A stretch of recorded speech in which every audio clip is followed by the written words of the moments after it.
Amics i amigues, estem al Santuari de la Mare de Déu del Camí de Cambrils. Per mi és una il·lusió molt forta fer aquest vídeo des de Cambrils, perquè em considero un cambrilenc d'adopció, perquè des que vaig néixer vaig anar de vacances a Cambrils i segueixo anant i per molts anys sigui. Bé, el Santuari de la Mare de Déu del Camí consta ja documentat l'any 1214. Fixem-nos que hi ha una palmera. Doncs bé, per què hi és aquesta palmera? N'hi ha alguna més, aquesta, una altra aquí. Per què hi ha dos palmeres aquí? Bé, doncs com una manera de memòria, de record, de tribut, d'homenatge a la persona que va trobar la imatge de la Mare de Déu. Aquí en parlo, fixeu-vos. Imatges que han estat trobades, per exemple, a sota una palmera. Doncs la Mare de Déu del Camí va ser trobada sota, aquí, al costat, a terra, d'una palmera, i el motiu que fos trobada sota una palmera, al costat de terra, va donar lloc a que fos coneguda durant molt de temps com la Mare de Déu de la Palma, la Mare de Déu de la Palmera. Després, la Mare de Déu del Camí. Per què del camí? Doncs fixeu-vos. Aquí tenim el camí ral de Cambrils. Aquesta és la Nacional 340 i ara s'ha fet una autovia, després es va fer una autopista i aleshores doncs aquí molta gent passava, era el camí que portava des de la frontera, la Nacional 340, va des de la plaça d'Espanya de Barcelona fins a baix de tot d'Andalusia. Imagineu-vos si és important aquesta Nacional 340. Esclar, després, amb l'autovia i anteriorment ja amb l'autopista, doncs això ha anat baixant de trànsit. Però encara segueix sent important. D'aquí que l'advocació va ser coneguda com la Mare de Déu del Camí.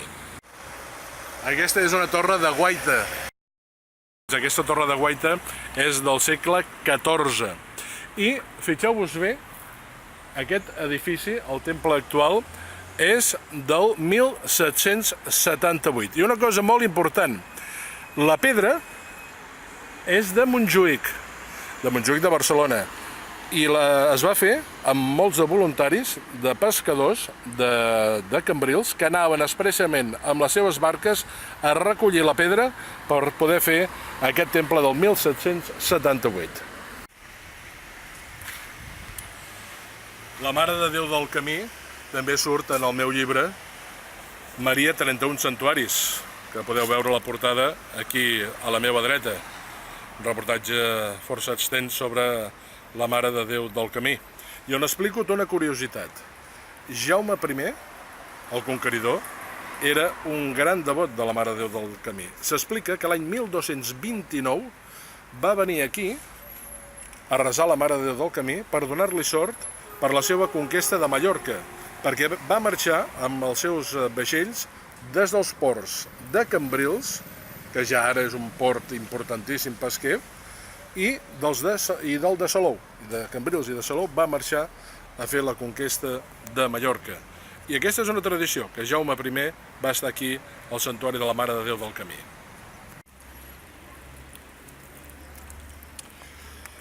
Què més us podem explicar del Santuari de la Mare de Déu del Camí?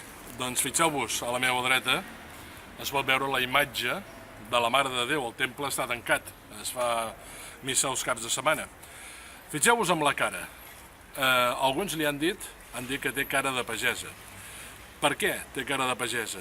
Bé, Cambrils actualment és una població coneguda arreu del món pel seu atractiu turístic. Hi ha molta gent que ve a Cambrils de vacances, però Cambrils des de sempre ha estat una terra també de pagesos, perquè a Cambrils, no oblidéssiu pas, és on fan l'oli millor del món. Només cal que busqueu en el Google Cambrils i oli, i trobareu la gran quantitat de premis que ha rebut l'oli de Cambrils. Per tant, com que és terra també d'agricultors, de persones que s'han dedicat al cultiu de les oliveres i també dels garrofers, per això també pot tenir aquesta cara de pagesa la Mare de Déu del Camí. No oblidem que també és la patrona dels mariners de Cambrils i del seu important port pesquer.